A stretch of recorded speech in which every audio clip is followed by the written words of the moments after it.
Quando a Bíblia menciona Jacó pela primeira vez, isso ocorre em Gênesis 25. Durante a gravidez de Rebeca, mãe de Jacó, e seu irmão gêmeo Esaú, ela questionou a Deus sobre a luta que os dois bebês travavam em seu ventre. Deus explicou que essa rivalidade antecipava o surgimento de duas nações. Jacob se tornaria o líder de Israel e Esaú, o de Edom. Gênesis 36. Além disso, o irmão mais velho, Esaú, se tornaria servo do irmão mais novo, Jacó. Gênesis, capítulo 25, versículo 23. Esse relato narra a genealogia do filho de Abraão, Isaque. Abraão foi pai de Isaque, que, aos 40 anos, casou-se com Rebeca, filha de Betuel, o arameu de Padã-Arã, e irmã de Labão, também arameu. Isaque orou ao Senhor pela fertilidade de sua esposa, e Deus respondeu, concedendo a Rebeca a gravidez desejada.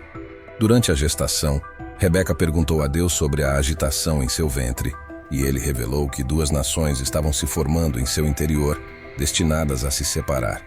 O mais forte seria o líder, e o mais velho serviria ao mais jovem. Quando Rebeca entrou em trabalho de parto, ela esperava 2 meninos gêmeos. O primeiro a nascer era rubro e coberto de pelos, e foi chamado de Esaú. Logo depois, o segundo bebê surgiu agarrando o calcanhar de Esaú e recebeu o nome de Jacob. Isaque tinha 60 anos quando Rebeca deu à luz. Conforme os meninos cresciam, Esaú tornou-se um hábil caçador, um homem do campo, enquanto Jacó preferia ficar em casa, próximo às tendas. Isaque, apreciador da caça, favorecia Esaú, mas Rebeca tinha afeição por Jacó. Num dia, quando Jacob cozinhava um guisado, Esaú, voltando faminto do campo, pediu-lhe: "Por favor, me dê um pouco desse guisado vermelho. Estou faminto." É por isso que ele também foi chamado de Edom. Como a personalidade de Jacob é descrita na Bíblia, desde seu nascimento até seu encontro com Deus em Gênesis capítulo 32, versículo 24 e 29, Jacó foi associado à sagacidade e à astúcia. As maiores traições de Jacó foram direcionadas a seu irmão gêmeo Esaú, em troca do direito de primogenitura, que significava receber uma parte maior da herança de seu pai Isaque. Em um episódio, Jacó ofereceu a Esaú, que estava faminto, uma tigela de ensopado vermelho em troca desse direito, conforme descrito em Gênesis 25, versículos 29 a 34. Esaú, vindo faminto do campo, pediu a Jacó um pouco do ensopado, e foi assim que ficou conhecido como Edom. Jacó então propôs a Esaú: "Venda-me primeiro seu direito de primogenitura." Esaú, desconsiderando seu direito, concordou em trocá-lo por comida. Jacó deu a Esaú pão e ensopado de lentilhas, e Esaú, ao comer e beber, menosprezou seu direito de primogenitura. Adicionalmente, Jacó engana Esaú novamente ao privá-lo da bênção de seu pai, conforme narrado em Gênesis 27, versículos 1 a 29, quando Isaque, já idoso e com a visão enfraquecida, chamou Esaú para receber a bênção antes de sua morte. Rebeca instruiu Jacó a enganar Isaque para obter a bênção em lugar de Esaú. Jacob, preocupado com a diferença física entre ele e Esaú, expressou sua preocupação à mãe. Rebeca insistiu, e Jacó, seguindo as instruções de sua mãe, enganou Isaque com sucesso, recebendo a bênção destinada a Esaú. "Você é realmente meu filho Esaú?" indagou Isaque. "Sim, sou eu", respondeu Jacob. Então Isaque pediu: "Meu filho, traga-me um pouco do seu caça para comer, para que eu possa te abençoar." Jacó atendeu ao pedido, levando-lhe comida e vinho. Isaque, após comer e beber, solicitou que Jacob se aproximasse para recebê-lo com um beijo. Jacó se aproximou e o beijou. Quando Isaque sentiu o aroma de suas roupas, abençoou-o, declarando: "Ah, o perfume do meu filho é como o cheiro de um campo abençoado pelo Senhor.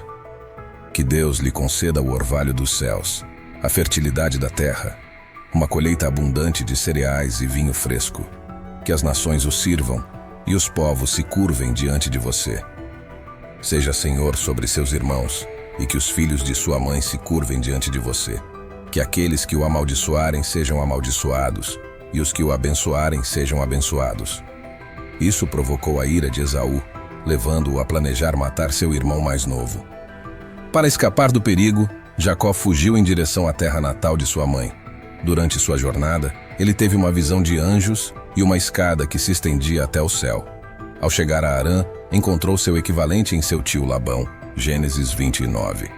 Jacó prosseguiu até a terra do povo do Oriente, próxima a Harã, onde avistou um poço no campo cercado por 3 rebanhos de ovelhas descansando. Os pastores, ao reunirem os rebanhos, retiravam a pedra que cobria o poço para dar água às ovelhas e depois a colocavam de volta para protegê-lo. Jacó indagou aos pastores: "De onde vocês são, meus irmãos?" E a resposta veio: "Somos de Harã." Ele continuou: "Vocês conhecem Labão, neto de Naor, irmão de Abraão?" Confirmaram: "Sim, conhecemos." Jacó então perguntou sobre o estado de Labão, ao que responderam: "Ele está bem. Olha, lá vem sua filha Raquel com as ovelhas." Observando que ainda era cedo para recolher os rebanhos, Jacó sugeriu: "Deem água às ovelhas e levem-nas de volta para o pasto." No entanto, os pastores explicaram que aguardavam a reunião de todos os rebanhos e a remoção da pedra do poço pelos pastores, antes de fornecer água às ovelhas. Enquanto falavam, Raquel, pastora e filha de Labão, chegou com as ovelhas. Ao avistar Raquel, Jacó, primo dela, aproximou-se, rolou a pedra do poço e deu água ao rebanho de Labão, seu tio. Jacó cumprimentou Raquel com um beijo, expressou emoção em lágrimas e revelou sua conexão familiar como filho de Rebeca. Raquel correu para contar a Labão que, ao saber da chegada de Jacó, correu ao seu encontro, abraçou e beijou o sobrinho, levando-o para casa. Jacó compartilhou suas experiências com Labão.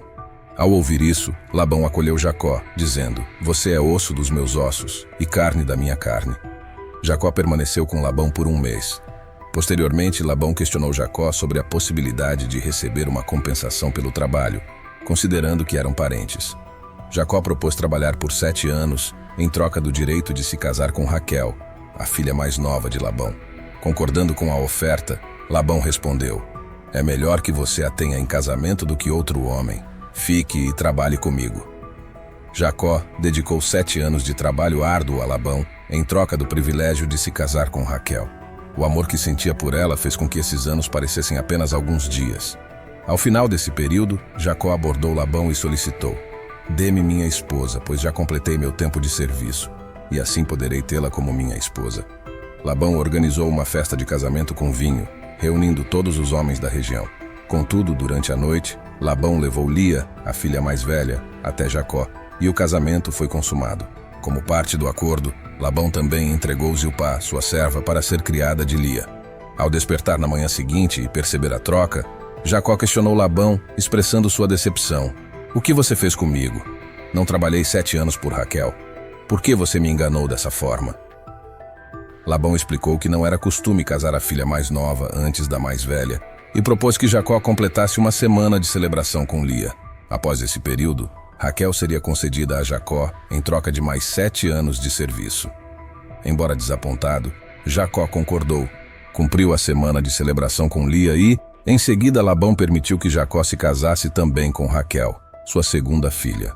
Labão incluiu Bila, sua serva, como criada de Raquel. Jacó consumou o casamento com ambas as irmãs, mas seu amor por Raquel era mais forte. Ele continuou a servir Labão por mais 7 anos, perseverando para finalmente garantir o casamento com Raquel, o objeto de seu afeto. Jacó dedicou muitos anos de trabalho a Labão, conseguindo aumentar significativamente o rebanho próprio com a proteção de Deus e sua inteligência. Finalmente, Deus instrui Jacó a retornar à terra de seu pai, o que significa confrontar seu irmão, Esaú.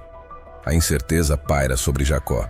Esaú ainda estará enfurecido após todos esses anos? A história de Jacó é uma montanha-russa de experiências, apesar da promessa divina de que por meio dele se formaria não apenas uma grande nação, mas uma comunidade de nações. Jacó, por natureza temeroso e ansioso, enfrenta a iminente reunião com Esaú, que havia jurado vingança em um momento crítico da vida de Jacó.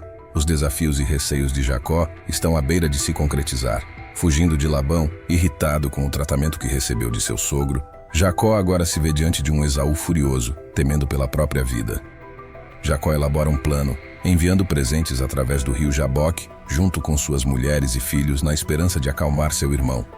Despojado de seus bens materiais, fisicamente exausto e enfrentando uma morte iminente no deserto, Jacó se encontra sem controle sobre seu destino. Nas margens do rio Jaboque, em um sono profundo, ele está entre seu sogro e Esaú.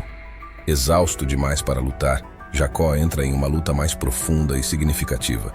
Escapar das complexidades de sua história familiar já era uma tarefa desafiadora, mas confrontar Deus pessoalmente era uma experiência completamente única. Naquela noite, Jacó foi abordado por um visitante angelical. Gênesis capítulo 33, versículo 22. Ao amanhecer, Jacó se levantou, reunindo suas 2 esposas, 2 servas e 11 filhos, e atravessou o val do rio Jaboque.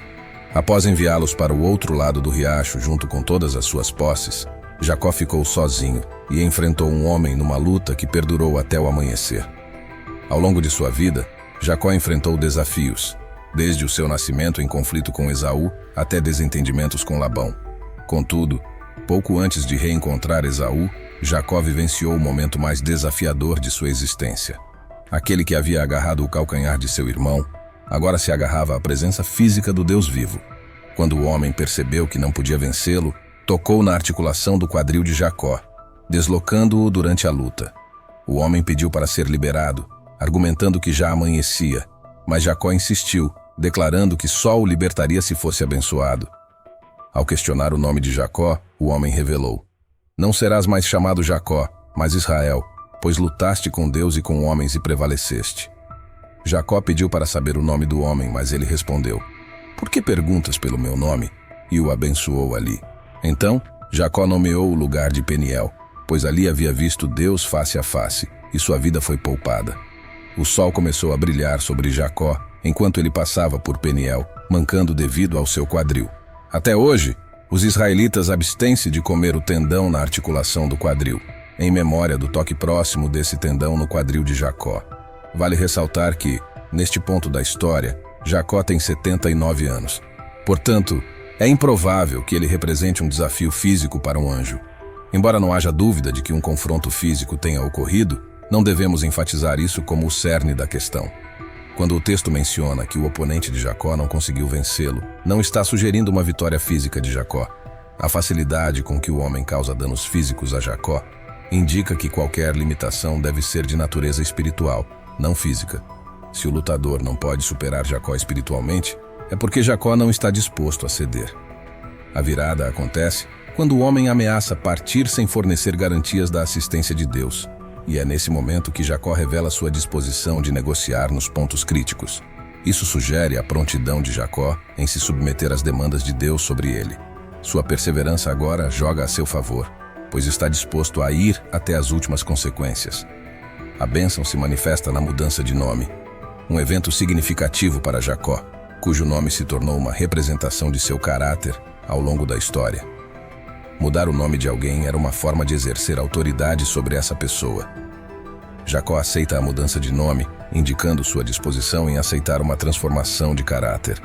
Uma das características notáveis de Jacó, sua persistência, levou ao sucesso em suas relações interpessoais e agora é responsável por seu triunfo na luta com Deus. Não porque Deus tenha se rendido, mas porque Jacó se rendeu, como é a prática divina. Às vezes, é necessário perder para ganhar, algo comum no modo de agir de Deus. Talvez o pedido de Jacó pelo nome do lutador seja um último esforço para manter o controle, mas o lutador se recusa. Quem exatamente é esse estranho? Ao longo do episódio, o narrador o menciona como um homem, no final, como Elohim. O homem fere o quadril de Jacó, mas Jacó se recusa a soltar até receber a bênção. Jacó percebe que não está lutando contra um simples homem, mas contra Deus, e não o libertará até ser abençoado. O local da luta é chamado de Peniel, que significa face de Deus em hebraico. Aqui estão algumas lições extraídas do confronto de Jacó com Deus. Primeiramente, reconhecemos a necessidade de perdão, e este só vem por meio da misericórdia de Deus. Jacó assumiu a responsabilidade por seus atos em relação a Esaú, e estava consciente disso. Até aquele momento, Jacó confiou em sua astúcia para obter sucesso, mas agora enfrentava incertezas. Sua sobrevivência dependia do perdão de seu irmão por suas ações erradas. Embora Jacó não pudesse influenciar o coração de Esaú, havia alguém que podia. Jacó ficou sozinho, e um homem lutou com ele até o amanhecer. Gênesis capítulo 32, versículo 24. Era o momento de Jacó reconhecer que não podia mais depender apenas de sua própria força. Ele não tinha controle sobre o perdão necessário para seguir em frente. Para trilhar o caminho com Deus, precisamos, antes de tudo, admitir nossas falhas e fraquezas. Somente a misericórdia de Deus pode nos perdoar, e apenas a graça de Deus pode nos guiar através da escuridão. Em segundo lugar, Deus reconhece e valoriza a perseverança, especialmente quando buscamos sua presença. Quando o homem percebeu que não podia vencer Jacó, tocou na articulação do quadril dele, deslocando-a durante a luta. Então o homem disse: "Deixe-me ir, pois já é amanhecer." Mas Jacó respondeu: "Não vou deixar você ir, a menos que me abençoe." Gênesis 32, versículos 25 a 26. Mesmo ferido, Jacó persistiu, mostrando sua determinação em buscar a bênção de Deus. Deus valoriza essa perseverança em nossa jornada em busca dele. Jacó possuía duas características notáveis. Uma delas era a sensibilidade espiritual, evidente quando fugiu de seu irmão e viu a escada até o céu, e novamente quando obedeceu à voz do Senhor, que o orientou a retornar à sua terra natal. Sua perseverança foi exemplificada ao buscar Raquel e pacientemente servir Labão para conquistar sua mão em casamento. Na luta com o homem misterioso, Jacó exemplifica ambas as qualidades. Reconhecendo que lutava com Deus, ele se recusou a desistir até receber a bênção divina. O que tornou isso ainda mais impactante foram as implicações morais que Jacó enfrentava. Ele não merecia a bênção, mas estava disposto a aceitar qualquer julgamento ou consequência que viesse com ela. As implicações não eram insignificantes. A luta o deixou manco, mas Jacó recebeu sua bênção. Em terceiro lugar, nossa identidade está em Cristo. E ele perguntou a Jacó: "Qual é o teu nome?" E Jacó respondeu: "Jacó." E ele disse: "Teu nome não será mais Jacó, mas Israel, pois como príncipe lutaste com Deus e com os homens e prevaleceste." Gênesis 32, versículos 27 a 28. Jacó pertencia a uma família notável, descendente daqueles que se multiplicariam em muitas nações por meio da fé de seu avô. Ele herdou características de sua avó Sara, sua mãe e seu pai. Recebendo o nome de suplantador ao nascer, Jacó viveu de acordo com essa natureza egoísta em seus primeiros anos. Embora tenha mudado em parte por seu amor por Raquel e lealdade à família, é na luta com Deus que ocorre uma transformação decisiva. Ele é batizado como Israel, o príncipe de Deus. O significado de ter um novo nome vai além de uma simples mudança. É uma nova identidade. Essa transformação é uma ocorrência recorrente na Bíblia, e todo novo crente experimenta o mesmo renascimento em Cristo. Portanto, se alguém está em Cristo, é uma nova criatura. As coisas antigas passaram, eis que tudo se fez novo. Em Cristo, ele é uma nova criatura. As coisas antigas passaram, eis que tudo se fez novo. 1 Coríntios 5, versículo 17. À medida que continuamos lendo Gênesis, notamos que o nome de Jacó oscila entre o antigo e o novo ao longo de sua vida. Deus lembra Jacó de seu novo nome mais uma vez em Gênesis 35, versículo 10. Isso reflete uma experiência comum em nossas vidas. Deus nos chama de seus amados, uma nova criação nele, mas muitas vezes esquecemos nossa verdadeira identidade. É crucial nos apegarmos à nossa nova condição. Mesmo após lutas e erros, podemos perder de vista quem somos, mas sempre temos a oportunidade de retornar àquilo para o qual Deus nos chamou a ser. Deus deseja uma relação íntima conosco, como demonstrado quando Jacó lhe perguntou: "Dize-me, peço-te, o teu nome." E Deus respondeu: "Por que perguntas pelo meu nome?" E o abençoou ali. Gênesis 32, versículo 29. Jacó alcançou uma compreensão mais profunda de quem Deus é. Ele reconheceu que Deus era o Deus de seu pai e avô. No entanto, o Deus com quem Jacó lutou nas margens do Jaboque se manifestou na forma de um homem. Durante essa luta, Deus tornou-se o Deus do coração de Jacó. Muitas pessoas têm conhecimento de Deus, mas nunca experimentaram um encontro genuíno e transformador com Ele. Saber o que Deus fez pelos outros não equivale a entender o que Ele fez por você. Deus valoriza muito mais o estado dos nossos corações do que a aparência de uma vida justa. Investir tempo em um relacionamento com Deus é crucial. Ler a Bíblia, orar e adorar com o coração e a mente totalmente voltados para Deus nos aproxima da sua presença. Às vezes, o maior obstáculo para passar tempo com Deus somos nós mesmos, com nossas prioridades confusas. Iniciar o dia dedicando tempo à palavra de Deus e à oração pode tornar o restante do dia mais tranquilo, pois a paz de Deus nos acompanha. A proximidade com Deus requer humildade. Quando o sol se ergueu sobre Jacó em Peniel, ele mancava devido ao quadril ferido. Gênesis capítulo 32, versículo 31. Essa deficiência física simbolizava sua nova humildade. Para Jacó, antes orgulhoso, autossuficiente e astuto, a humildade agora era evidente. No mundo de hoje, onde a humildade pode parecer contracultural e oposta ao sucesso, na perspectiva divina, tornamo-nos melhores quando deixamos de lado o orgulho e confiamos em Deus. Deus humilhou diversas figuras bíblicas, como na conversão de Simão Pedro e Saulo, que se tornou o apóstolo Paulo. Paulo, mais tarde, enfatizaria a importância da humildade ao declarar que a sabedoria deste mundo é loucura diante de Deus. 1 Coríntios 3, versículo 19. Assim, abraçar a humildade e depender de Deus nos conduz a uma compreensão mais profunda de nossa identidade em Cristo. Então, para evitar que eu me exaltasse, foi permitido que eu enfrentasse uma aflição, um desafio enviado por Satanás para me perturbar. 3 vezes implorei ao Senhor que removesse isso de mim, mas ele respondeu: minha graça é suficiente para você, pois meu poder é aperfeiçoado na fraqueza. Portanto, com alegria, vou me gloriar ainda mais em minhas fraquezas, para que o poder de Cristo repouse sobre mim. É por isso que, por amor a Cristo, me regozijo nas fraquezas, nos insultos, nas necessidades, nas perseguições, nas angústias, pois quando sou fraco, então é que sou forte. 2 Coríntios 12, versículos 7 a 10.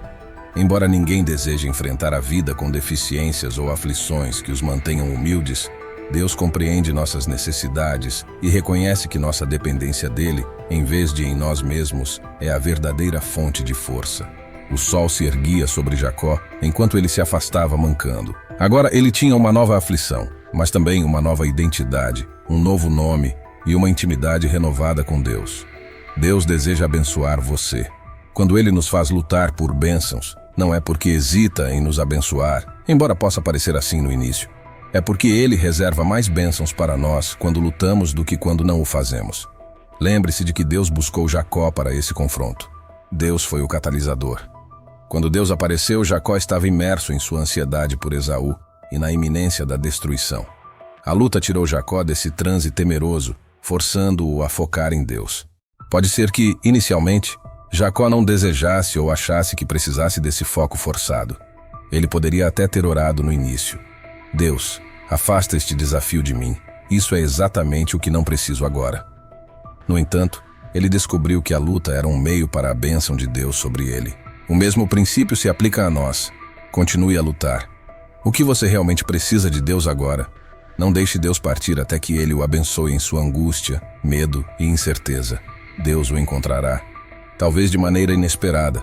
Seu maior aliado pode parecer inicialmente ser seu adversário, instigando-o a lutar com ele. Se for esse o caso, lembre-se de Jacó. Há inúmeros benefícios em lutar. Você pode não precisar de palavras suaves, de conforto ou de tempo sozinho com seus pensamentos, mas o enfrentamento pode trazer bênçãos inesperadas. Jacó, ao se tornar Israel, experimentou uma mudança significativa após sua luta com Deus. Da mesma forma, hoje, podemos estabelecer uma conexão com Cristo ao confessarmos nossos pecados e aceitarmos Deus como nosso Salvador e Redentor. Ao reconhecer nosso quebrantamento diante dele, Deus pode nos oferecer uma nova vida como seus filhos, permitindo-nos entrar em um relacionamento eterno repleto de suas bênçãos e promessas para nossas vidas. Sob o novo nome de Israel, Jacó vivenciou uma identidade transformada. De maneira semelhante, ao encontrarmos Cristo, somos transformados em todos os aspectos de nossas vidas, pensamentos, ações e além. A história de Jacó também nos ensina que as pessoas na Bíblia se envolveram em diferentes formas de luta com Deus, não apenas fisicamente. Não há problema em ter dúvidas e buscar entender mais sobre a Bíblia. A fé cristã não é cega, mas fundamentada na maneira como Deus tem cuidado de nós ao longo da história. Podemos enfrentar desafios com Deus e ainda assim experimentar uma transformação em nossa identidade e receber bênçãos por meio dessas lutas. Lembremo-nos do que aconteceu quando Deus lutou com Jacó. Na noite em que Jacó antecipava o encontro com Esaú, sentindo terror e desespero, ele emergiu da situação com a bênção de Deus e uma fé renovada. Todas as batalhas baseadas na fé com Deus levam à paz. Às vezes, quando precisamos do conforto divino, ele nos envia auxílio de maneiras inesperadas, mesmo que inicialmente indesejadas. Se necessário, Deus permite que enfrentemos desafios para fortalecer nossa fé. Assim como Jacó, que sofreu uma lesão debilitante, tornando-o mais vulnerável a Esaú, nossa fé pode se apoiar mais plenamente em Deus do que em nós mesmos. Em última instância, A identidade de Jacó foi transformada como resultado de sua luta com Deus. Ele não seria mais conhecido como aquele que obteve sua bênção por meio de engano, mas como alguém que prevaleceu com Deus e recebeu sua bênção por meio da fé. Essa luta se revelou como um presente profundamente gracioso de restauração por parte de Deus, assemelhando-se ao presente que Jesus deu a Pedro, permitindo que ele afirmasse seu amor por Jesus tantas vezes quantas vezes o negara. Após a refeição, Jesus dirigiu-se a Simão Pedro. Simão, filho de Jonas, tu me amas mais do que estes? Pedro respondeu: Sim, Senhor, tu sabes que te amo. Jesus instruiu: Cuida dos meus cordeiros. Repetindo a pergunta, Jesus recebeu a mesma resposta de Pedro e novamente instruiu-o a cuidar de suas ovelhas. Na terceira vez, Pedro entristeceu-se, mas reafirmando seu amor por Jesus, foi novamente incumbido por ele de apacentar suas ovelhas. João 21, versículos 15 a 17. Deus ficou satisfeito com a fé firme de Jacó e atendeu ao seu pedido. Hebreus 11:6. Quando Deus nos convida para enfrentar desafios em sua companhia, há sempre mais acontecendo do que percebemos, e Ele utiliza essas situações para nos transformar positivamente. Na sociedade contemporânea, celebramos valores como riqueza, poder, força, confiança, prestígio e vitória, enquanto, por outro lado, tendemos a desvalorizar a fraqueza, o fracasso e a dúvida. Embora reconheçamos que a vulnerabilidade, o medo e o desânimo são aspectos normais da vida, frequentemente interpretamos erroneamente esses sentimentos como sinais de fracasso ou falta de fé. Sabemos que o otimismo excessivo e os elogios superficiais ao glamour e ao sucesso muitas vezes resultam em descontentamento e desespero na vida real. Na jornada da vida, a maioria de nós eventualmente enfrentará a fria e dura realidade. A história de Jacó nos traz de volta à realidade, e Frederick Buechner, renomado autor cristão, descreve o encontro divino de Jacó nas margens do rio Jaboque como a magnífica rendição da alma humana diante de Deus. Podemos facilmente identificar nossas próprias batalhas na história de Jacó. Medos, escuridão, solidão, vulnerabilidades, sensação de impotência, exaustão e dor constante. Até mesmo o apóstolo Paulo admitiu sentir desânimo e medo. Éramos atribulados de todos os lados. Por fora combates, por dentro temores. Segunda Epístola aos Coríntios, capítulo 7, versículo 5. Entretanto, Deus não deseja nos abandonar durante as tribulações, medos e confrontos. O episódio após a luta de Jacó com Deus no rio Jaboque, onde ele se encontra com Esaú, ilustra o princípio de que, após as lutas e conflitos em nossas vidas, frequentemente há bênçãos e reconciliações. A experiência de Jacó ensina que, embora a vida cristã possa ser desafiadora e tumultuada, a presença de Deus e suas bênçãos seguem inevitavelmente a luta. O crescimento genuíno muitas vezes é precedido por lutas e dores, mas no final pode resultar em bênçãos e reconciliações significativas. A semelhança de Jacó, que confrontou suas falhas, fraquezas e pecados, enfrentar nossos próprios desafios e buscar a presença de Deus pode resultar em uma transformação profunda. Quando nos engajamos em uma luta sincera com Deus por meio da oração e reconhecemos nossas limitações, permitimos que Ele nos abençoe e nos transforme de maneiras que estão além de nossos próprios esforços. A batalha com Deus não é fútil, é um caminho para o crescimento espiritual e uma experiência da sua graça transformadora. Esaú indagou: O que representam todos esses rebanhos e gados que encontro em meu caminho, meu senhor? Jacó respondeu: É para encontrar favor aos teus olhos, meu senhor. Esaú retrucou: Já tenho o suficiente, meu irmão. Guarde o que é seu para si mesmo. Jacó insistiu: Não, por favor. Se obtive favor aos teus olhos, aceita este presente de mim, pois ver o teu rosto é como contemplar o rosto de Deus. Agora que me acolheste favoravelmente, aceita também o presente que te é oferecido, pois Deus tem sido generoso para comigo e tenho tudo o que necessito. Por insistência de Jacó, Esaú aceitou o presente. Em seguida, Esaú sugeriu acompanhar Jacó em seu caminho, mas Jacó respondeu: Sabes, meu senhor, que as crianças são frágeis e demandam cuidados delicados. Além disso, os rebanhos com suas crias são motivo de preocupação para mim. Se forem apressados por apenas um dia, todos os rebanhos poderão perecer.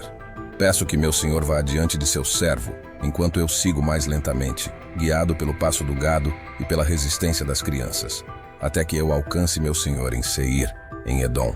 Esaú ofereceu a Jacó a companhia de alguns de seus acompanhantes, mas Jacó recusou, buscando apenas o favor de Esaú. Em seguida, Esaú retornou para o sul naquele dia, em direção a Seir, enquanto Jacob seguiu para o norte, chegando a Sucote, onde construiu uma casa e abrigos para seu gado. O local foi nomeado Sucote, que significa cabanas, ou abrigo. Ao retornar de Padã Arã, Jacó chegou com segurança à cidade de Siquém, na terra de Canaã. Lá, adquiriu um pedaço de terra para armar suas tendas dos filhos de Amor, pai de Siquém, por 100 peças de dinheiro. Jacó ergueu um altar e o chamou de El Elohe Israel, que se traduz como Deus, o Deus de Israel. Embora Jacó tenha se reconciliado com Esaú, sua vida continuou a ser marcada por desafios e perdas. A narrativa de Jacó nos recorda da presença constante de Deus em nossas vidas, mesmo em meio às dificuldades e incertezas.